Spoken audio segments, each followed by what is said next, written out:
तो मीन राशि के जातकों, मीन लगन के जातकों, राहु का गोचर चल रहा है आपके 12वें घर से। 12वें घर का राहु का गोचर मिस्टीरियस रिजल्ट्स के लिए जाना जाता है। बहुत ही यूनिक वे में ये ऑपरेट करता है और शायद वैदिक ज्योतिष का जो सबसे मिसअंडरस्टूड गोचर है वो यही है, राहु का 12वें घर का गोचर। इसको समझने में, जानने में लोग अधिकांश तौर पे गलतियां कर देते हैं। एक तरफ तो इसको जोड़ा गया है फिजूल खर्ची के साथ, स्लीप रिलेटेड इश्यूज के साथ और हॉस्पिटलाइजेशन जैसी नेगेटिविटी के साथ। लेकिन सेम टाइम 12वें घर का राहु का गोचर आपको अब्रॉड से कनेक्ट कराता है, अब्रॉड से आपकी इनकम को बढ़ाता है। सेम टाइम आपको वो सोच देता है, वो समझ देता है, वो ट्रांसफॉर्मेशन देता है जो आज के इस दौर में, आज के समय में सक्सेस पाने के लिए बहुत जरूरी है। बहुत से ऐसे जातक हैं जिन्होंने 12वें घर के राहु के गोचर के दौरान बड़ी सक्सेस पाई है, एक नया एटीट्यूड डेवलप किया है और उनका दुनिया को देखने का नजरिया भी बदला है। क्योंकि देखिए 12वां घर जो होता है ना, वो ज्योतिष में बड़ा ही इंपॉर्टेंट होता है, बहुत ही यूनिक होता है। 12वां घर आपके माइंडसेट को दर्शाता है। तो जो भी प्रोक्रेस्टिनेशन आप करते हैं, जो भी आपके फियर्स हैं, जो साइकोलॉजिकल ब्लॉक्स हैं, वो 12th हाउस के अंदर बसते हैं। और राहु जो कि मून का नोड है, जो कि मून से कनेक्टेड है बहुत ही माइन्यूट लेवल में, उनका 12वें घर में आना कुछ ऐसे इवेंट्स क्रिएट करता है जो आपको हेल्प कर सकते हैं लाइफ में अपने साइकोलॉजिकल बैरियर्स को तोड़ने के लिए। खासकर इस बार का जो राहु का आपका 12वें घर से जो गोचर चल रहा है वो बहुत ही यूनिक नेचर का है। क्योंकि देखिए राहु की ना तो कोई अपनी राशि है, ना ही अपना कोई घर है। वो टोटली डिपेंड करता है कौन सा प्लैनेट उसके ऊपर एस्पेक्ट कर रहा है या एसोसिएट कर रहा है और कहां पे उसका डिपॉजिटर भी बैठा है। राहु के डिपॉजिटर है सैटर्न, तो आपके लगन के ऊपर से चल रहे हैं, आपकी राशि के ऊपर से चल रहे हैं। यानी करंटली राहु आपको सैटर्न के भी रिजल्ट डिलीवर कर रहे हैं बहुत ही प्रोमिनेंट वे में। और राहु का ये गोचर शुरू हुआ था पिछले साल मई के महीने में। पिछले साल मई के महीने में राहु आपके 12वें घर में आए थे और आपने जरूर नोटिस किया होगा कि तब से आपकी सोच पहले से ज्यादा गहरी हो गई है।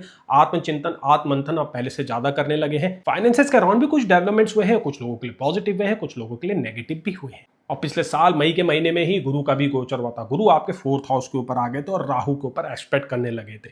राहु और गुरु का म्यूचुअल एस्पेक्ट चल रहा था पिछले कुछ काफी समय से, जिस कारण से राहु के 12वें घर के अच्छे रिजल्ट आपको पूर्णतः तरीके से एक्सपीरियंस नहीं हुए हैं। लेकिन अब वो समय आ गया है कि जब राहु आपको आपके 12वें घर के अच्छे रिजल्ट्स देने वाले हैं। क्योंकि पीछे गई 18 जून को गुरु एक्सॉल्टेड हुए हैं। गुरु का गोचर हुआ था आपके 5th हाउस में और गुरु और राहु का म्यूचुअल एस्पेक्ट आपस में खत्म हो चुका है। राहु अब इंडिपेंडेंट हो गए हैं आपको अपनी सिग्निफिकेशंस के रिजल्ट देने के लिए।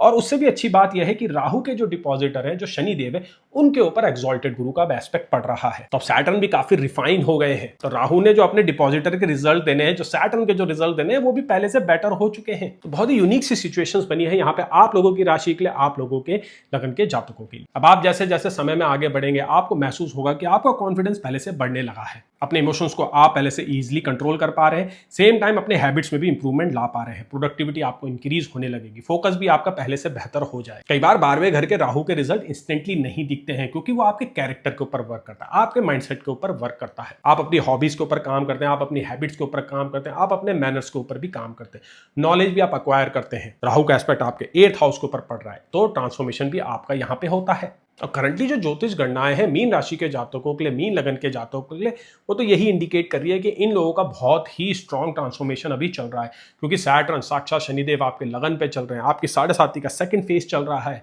और गुरु का भी एस्पेक्ट अब आपके लगन और राशि के ऊपर आ चुका है। तो वैदिक ज्योतिष के जो 3 मेजर प्लैनेट है, गुरु, शनि और राहु, तीनों आपके 1st हाउस से कनेक्ट हो रखे हैं। ज्योतिष में ऐसी संरचनाएं बहुत ही कम बार देखने को मिलती है। तो जब भी देखने को मिलती है वो समय जातक के लिए काफी इंपॉर्टेंट हो जाता है। अब तक तो आप समझ ही गए होंगे कि किस प्रकार से आने वाले 6 महीने आप लोगों के लिए कितने सिग्निफिकेंट होने जा रहे हैं। अगर आप रिलोकेशन चाहते हैं, अब्रॉड में बसना चाहते हैं या अपनी जगह बदलना चाहते हैं, तो आने वाले समय में राहु आपको काफी सपोर्ट करने वाला है। एनवायरमेंट अगर आप चेंज करना चाह रहे हैं तो उसमें राहु आपको बहुत मदद करेगा। क्योंकि मीन राशि के जातकों के लिए, मीन लगन के जातकों के लिए वो एनवायरमेंट ही है जो उनके लिए बॉटलनेक बना हुआ है। उनकी सक्सेस को अभी एनवायरमेंट ही रोक रहा है। मेंटली तो वो काफी रेडी हो चुके हैं, काफी रिसर्च कर चुके हैं, काफी इन्वेस्टमेंट भी खुद के ऊपर कर चुके हैं। अपने लेवल पे जितनी चीजें हो सकती थी वो काफी हद तक कर चुके हैं। अब बस जरूरत है तो एनवायरमेंट के चेंज होने की, और राहु अब वो करने जा रहा है। राहु आपके ऊपर वो ब्लेसिंग देगा जिस कारण आपके एनवायरमेंट में चेंजेस आएंगे और ये चेंजेस बहुत ही पॉजिटिव नेचर के होंगे। तो अब तक जो भी अवरोध आप महसूस कर रहे थे, जो आपके गोल्स के बीच में आ रहे थे, आपके एम्बिशंस के बीच में आ रहे थे, वो अब धीरे धीरे हटने लगेंगे। इनकम सोर्स भी आपके नए नए बनने वाले हैं और आपकी इनकम पहले से बेटर होने जा रही है। बिजनेस में अगर आप हाथ आजमाना चाहते हैं तो यही वो समय है जिसमें आपको कोशिशें करनी चाहिए। क्योंकि यहाँ पे शनिदेव भी आपको काफी अच्छा सपोर्ट कर रहे हैं। क्योंकि सैटर्न आपके लिए 11th हाउस के रूलर है। आपकी जो बड़ी इच्छाएं हैं, जो आकांक्षाएं, जो बड़े डिसीजन है, वो सैटर्न ही कंट्रोल करते हैं। हैं। और सैटर्न करंटली आपके थर्ड हाउस को देख रहे हैं। थर्ड हाउस करेज का होता है, एक्शन लेने की एबिलिटी का होता है। तो राहु यहाँ पे क्या करेगा, वो सैटर्न के रिजल्ट को और एम्पलीफाई कर देगा। तो सैटर्न ने आपको जो भी देना है ना, राहु उसको एम्पलीफाई करने वाला है। और वैसे भी देखिए 18 जून से तो सैटर्न और गुरु नक्षत्र लेवल में आपस में जुड़ चुके हैं, क्योंकि गुरु अब जो है पुष्य नक्षत्र में गोचर कर रहे हैं, जिसके रूलर सैटर्न ही है। नक्षत्र लेवल पे बहुत ही ऑस्पिशियस कनेक्शन बना है गुरु और शनि का आपस में, जिसकी एनर्जी को, जिसके सिग्निफिकेशंस को राहु आपके ऊपर देने वाले हैं। राहु ही वो प्लैनेट है जो इन दोनों प्लैनेट्स की पॉजिटिविटी को आपके सामने लेके आने वाला, आपकी पर्सनैलिटी में वो डालने वाला है। सुनने में ये बातें थोड़ी सी कॉम्प्लिकेटेड लग रही होगी, लेकिन देखिए ज्योतिष में अभी जो गोचर चल रहे हैं बड़े ही यूनिक लेवल के चल रहे हैं। इसलिए मैं आपको स्टेप बाय स्टेप और दी माइन्यूट लेवल में इन चीज़ों को समझा रहा हूँ, बतला रहा हूँ।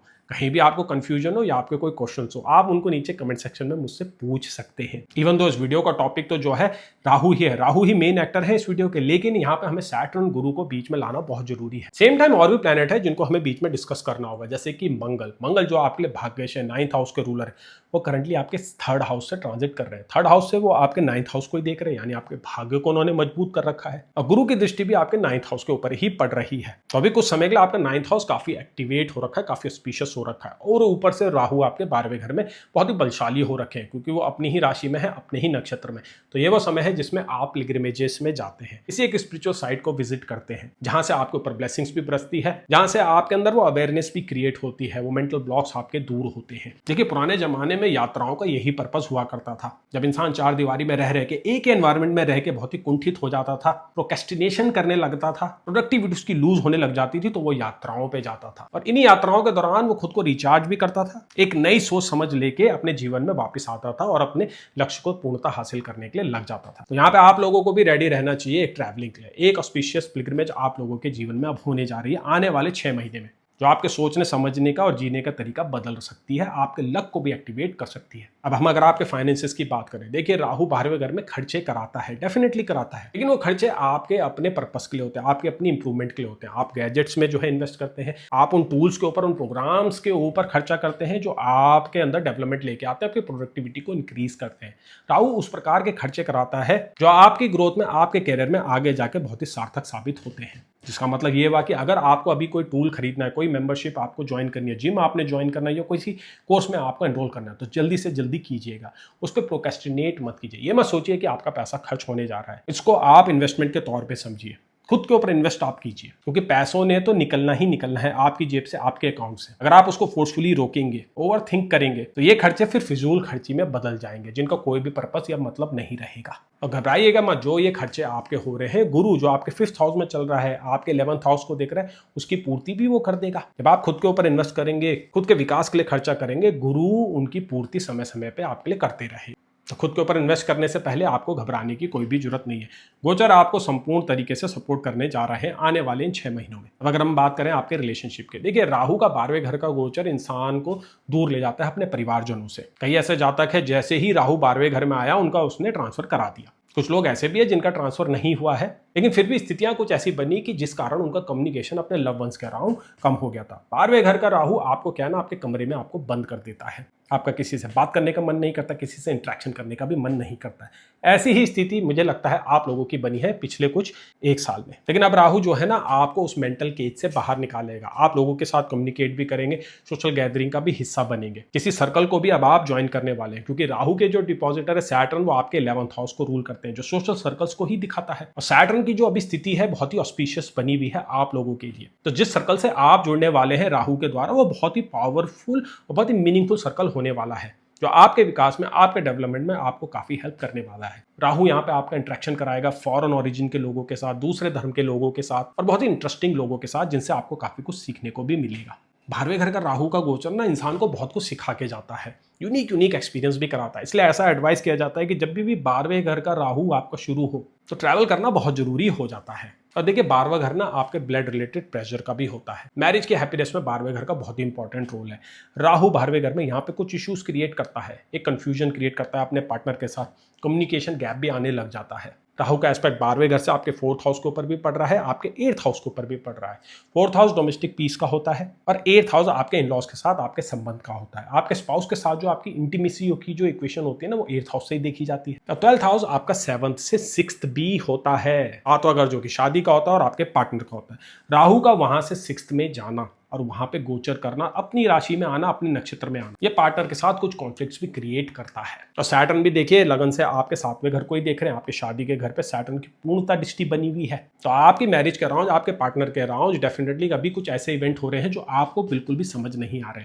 कम्युनिकेशन गैप हो रखा है, स्पाउस आपसे नाराज हो रखा है, स्पाउस का कैरियर भी कुछ खास अभी तक तो नहीं चल रहा है। लेकिन देखिए जो ये गुरु आपके 5th हाउस में आए हैं ना, जो एक्सॉल्टेड हुए हैं, और जो ये इनकी दृष्टि शनि के ऊपर पड़ी है, ये चीजों को काफी बदलने वाली है। तो आपकी मैरिज की इंप्रूवमेंट में, आपके स्पाउस की इंप्रूवमेंट, यहाँ पे गुरु को क्रेडिट देना बहुत जरूरी होगा। इसके लिए मैंने एक सेपरेट वीडियो बनाया है गुरु के पुष्य नक्षत्र वाला, जिसको आप चेकआउट कर सकते हैं। तो अब आने वाले समय में ये होगा कि राहु आपके स्पाउस को काफी मदद करने वाला है। उनके कैरियर के जो इशूज है, उनके हेल्थ के जो इशूज है, राहु उनको इंप्रूव करेगा, उनसे उनको मुक्ति भी दिलाएगा। अब अगर हम आपके हेल्थ की बात करें, देखिए 12वां घर ना हेल्थ में बहुत ही इंपॉर्टेंट रोल प्ले करता है, क्योंकि राहु 12वें में आया तो केतु भी 6th हाउस में आएगा, और 6th हाउस का केतु किसी भी प्रकार की बीमारी से ऊपर उठाने के लिए बहुत ही मददगार होता है। कोई भी बीमारी चल रही हो, केतु 6th हाउस में आते ही उसको टोटली वैनिश कर देता है, सबसे स्ट्रॉन्ग प्लेसमेंट होती है। अब यहाँ पे आप सोच रहे होंगे कि राहु का क्या रोल है 12वें घर का।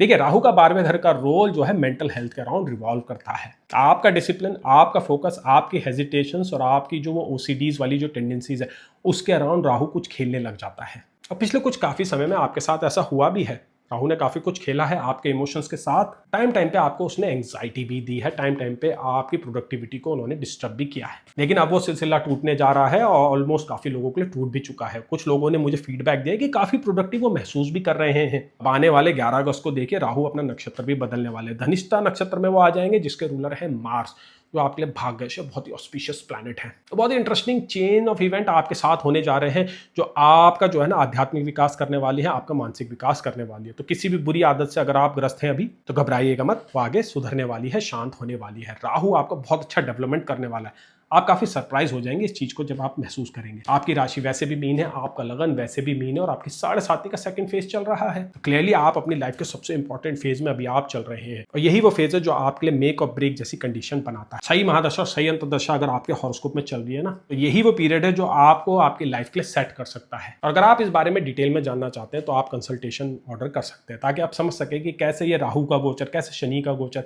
कैसे गुरु का गोचर आपको इंपैक्ट करने जा रहा है। और पर्सनल कंसल्टेशन से आप ये भी समझ सकेंगे कि कौन सी आपको ऐसी रेमेडीज करनी चाहिए, पर्सनलाइज रेमेडीज फॉलो करनी चाहिए, वो सिस्टम फॉलो करना चाहिए, जिससे आप मैक्सिमम अपनी लाइफ से एक्सट्रैक्ट कर सके, अपने फियर्स को काउंटर कर सके, अपनी कमियों को पहचान सके और अपनी स्ट्रेंथ को और भुना सके।